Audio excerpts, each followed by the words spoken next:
మూడు ముళ్ళ బంధము జరిగెను శుభలగ్నము సీతారాముడు ఒకటయ్యను ఈ దినము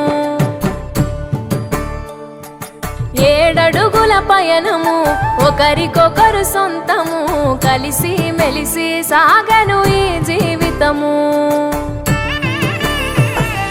శతమానం భవతి అని వధువరులను దీవించి శ్రీరస్తు శుభమస్తని అతిథులు ఆశీర్వదించి పంచాభూతాల నడుమ రెండు మనసులేకమయ్యే కళ్యాణ